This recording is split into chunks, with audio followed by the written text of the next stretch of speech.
Bună ziua, sunt Mihaela Natea, iar aceasta este Geopolitica 180. Joseph Borrell observa în 2020 că imperiile s-au întors.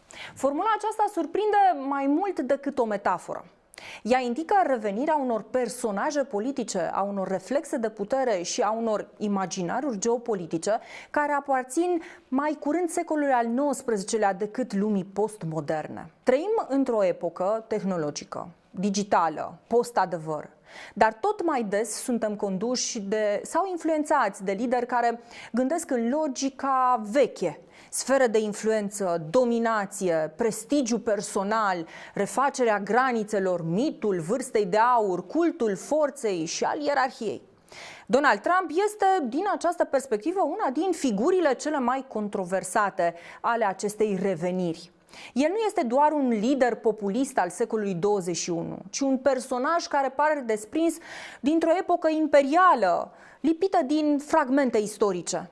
Modul în care înțelege politica externă și politica internă, stilul său de comportament, raportarea la fast, la reședințe simbolice precum Mar-a-Lago, promovarea propriei familii, a propriei dinastii politice, toate acestea trimit mai degrabă la logica unei curți imperiale. Trump are elementele comportamentale ale unui împărat care a preluat tronul după un război civil simbolic cu predecesorii săi și care vrea să decapiteze nu oameni, ci structuri. El încearcă să demoleze însăși ordinea politică americană construită după căderea cortinei de fier de administrațiile Reagan, Bush, Clinton sau Bush Junior. Formula Make America Great Again nu este doar un slogan electoral, ci mitul unei vârste de aur pierdute pe care liderul promite să o readucă. Este vorba despre întoarcerea imaginară într-un trecut glorificat, vag și selectiv, folosit pentru a legitima demolarea prezentului. Nu este clar la ce epocă anume vrea Trump să revină. Nu propune un model istoric coerent și nici nu indică un președinte ideal care ar trebui urmat. El construiește din fragmente, din simboluri, din nostalgii, o Americă mitologică, opusă ordinii contemporane. Ce leagă pe Trump de Putin? Ei bine, aceleași ambiții hegemonice.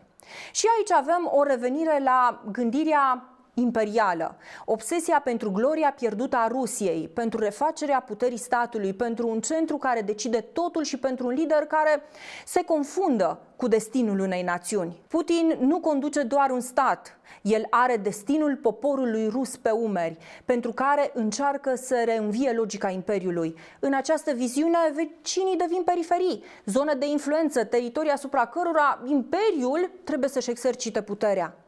Structura de putere construită de el trimite mai degrabă la reflexe țariste decât la regulile unei ordini democratice moderne. Și mergem mai departe. Ce leagă pe Trump, Putin de Erdogan? Ei bine, același fir roșu apare și aici.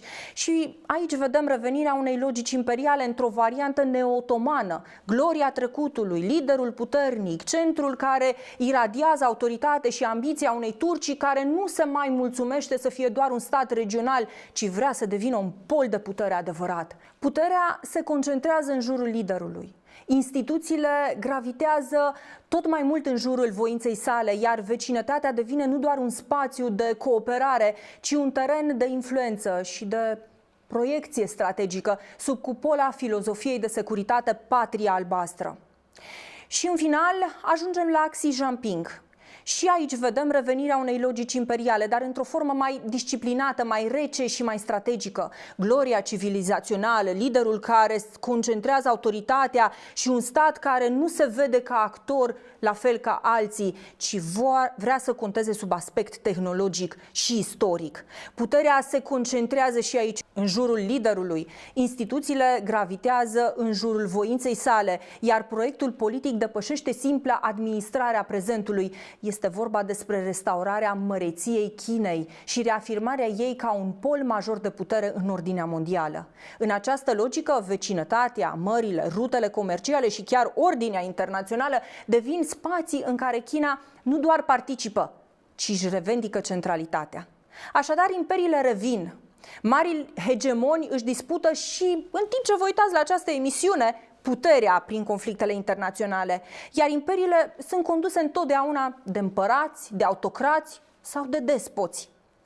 Rămâne în sarcina istoriei să-i judece și să vadă pe fiecare unde îi va încadra. În emisiunea următoare, trecând de la această temă mare a imperiilor, vreau să vedem războiul israelo-iranian, să vedem care sunt interesele Israelului în Iran, ce speră să obțină, dar și ce va pierde în urma acestui conflict. Vă mulțumesc că faceți parte din comunitatea noastră.